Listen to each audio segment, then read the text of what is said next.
Hey guys, subscribe for daily content. And if you're shopping for gear, make sure you check out the description for the newest items at some of the very best online retailers. There's also links for some of the items that I personally recommend. Thanks!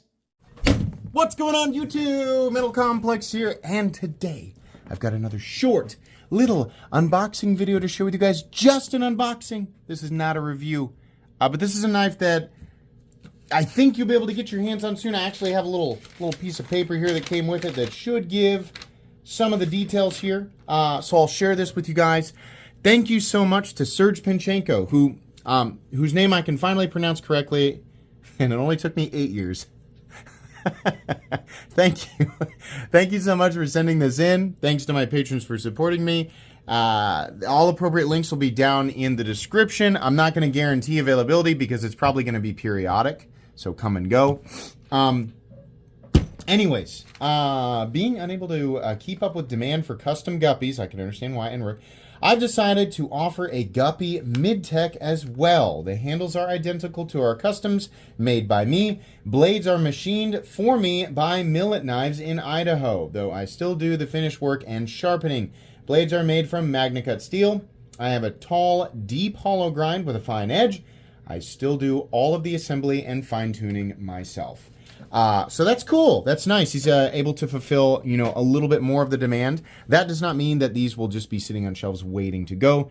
And it also absolutely does not mean that they're going to be cheap. They're still going to be expensive. I actually don't know the price, but we're not reviewing the knife today. We are simply unboxing it. So appropriate links will be down in the description, and I'll give you guys a look here. Alrighty. Oh, very, very familiar. Okay. So this is the other blade shape. Yeah, it's the other one. Fortunately for you all, I also have a custom here with the other blade shape. So, and I actually, no, that one's boxed up. I have Serge's original custom that still needs to go back to him. And it's a custom, but it has this blade shape, right? So I can give you guys, or I can share with you guys the differences between these two.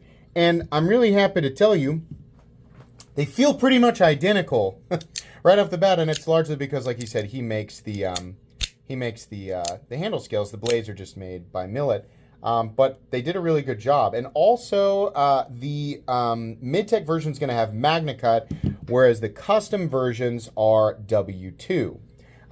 People buy customs for an entirely different reason a lot of the time. So blade steel, believe it or not, is not always the #1 priority. Sometimes the blade steel is specifically selected either for maker preferences that can vary widely, or it's to accomplish a specific finish or something like that. So I don't know if we call this spalting or whatever he did on this. I'm not sure that maybe that's why he chooses W2 to work with, is to get that. But in any case, if you are more so wanting a bigger chunk of what you're paying for to go into the, stuff like the blade steel, then you might actually prefer the Midtech. This is a great example of how hairs are often split when we are using words like high-end production, Midtech, semi-custom, and custom. The reality of it is, especially if you're new, these words are often used interchangeably. I'm not saying, Serge definitely didn't use them interchangeably. I would call this absolutely a Midtech, considering the information you just gave me here. And this is, I think it's fair to say custom with machine elements here, right? This is just all entirely him, and this is him and, the help of someone else who can help make more or assist in making more, right? And I believe that term came from Ken Onion, and I believe the purpose of, sort of developing the term was largely the same sort of situation that Serge is in, and it's that the demand for his products are far higher than what he is able to produce, and so there is an element, at least one element here, that is being done in higher capacity by another company who's able to do that, and then they just come up with another term to put on it. But it's still very expensive to do. It's just, it's going to come down to preference which people are going to want to own. This is really cool because now I feel like I have a version of this that I can save queen, and I also have a version that I can use.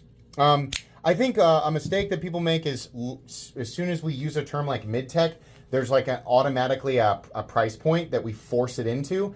and it's not going to be the case. It's not going to be the same for everybody. Not everybody's costs are going to be the same, and in this case, we have two parties. And also, you know, in general, Serge's stuff tends to be pretty expensive, so it's definitely not going to be for everybody. I just truthfully don't know what he's going to charge for this, right? I have an idea of what to expect, but I want to wait and find out what the actual price is and then actually include my thoughts in the review. As far as the fit and finish here, though, it's Serge. It's perfect. It's exactly what you'd expect. We have that same super cool pocket clip where you can push down and the leverage kind of keeps it down. Really good idea. The finish between these two scales varies a little bit, and I think that's honestly just because when you're doing stuff like this, it's probably not always going to be exactly the same. There's going to be subtle variations, but as far like that's just the tone, I guess. This is more of like, you know, a cold tone finish, and this is more of like a warm tone finish. And then obviously the finishes on the blades are slightly different here. I'm going to be careful with that because I know that thing is razor sharp. This is more of like a general like acidy tumbled finish, and then I'm not sure exactly what he calls this. Between these two, this is cooler, like the look of it is cooler, but this is going to be the more utilitarian blade shape. I just want to slice a piece of paper real quick just to get an idea of the factory edge and cutting geometry in general. Nice and slicey, definitely. Super slicey. So that's good. Flat grind.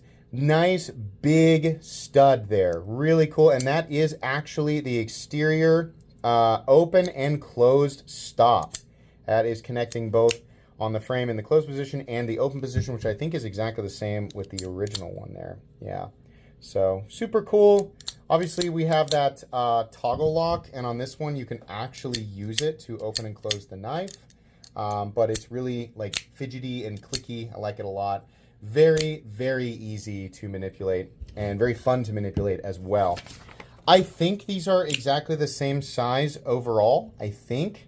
But I'll measure them for you guys real quick here. Overall length of the Midtech, 6 3/4 inches exactly, with a 2.85 inch blade and 2.75 inches of cutting edge. Is this exactly the same? This is 6.75. I'm measuring, yeah, it's exactly the same. And then your blade length, 2.85. Cutting edge on this guy's a little shorter. The cutting edge on this guy's a little bit longer because that sharpening choil is just really, really deep there. So yeah, that's where you're going to be on this guy. Not sure how they heat treat the MagnaCut. It's nice that they label this as Midtech because you would have a hard time. There are customs out there that look almost identical to this. So look at the extreme like the amount of material that's removed there underneath the pocket clip, and then some on the other side. That's cool. So your weight, like this is, I would say, noticeably lighter, and it's probably because also there's a lot of material in the blade on the custom, but I'll give you at least the weight difference between these two. So my custom weighs almost 5. The Midtech weighs 4.3. So over a ½ ounce difference there, which, you know, when you're talking about these types of things, that's a significant reduction in weight. But again, it probably has more to do with the blade. Okay, cool. I will do a full review on this. I did review his custom, but I also want to go ahead and review the Midtech and talk about the differences and the difference in price, and just basically to give people the information so they can make a decision for themselves. But rest assured, these are expensive. These are expensive knives. These are not knives that you're going to go be able to pay like $200, $300, $400 for.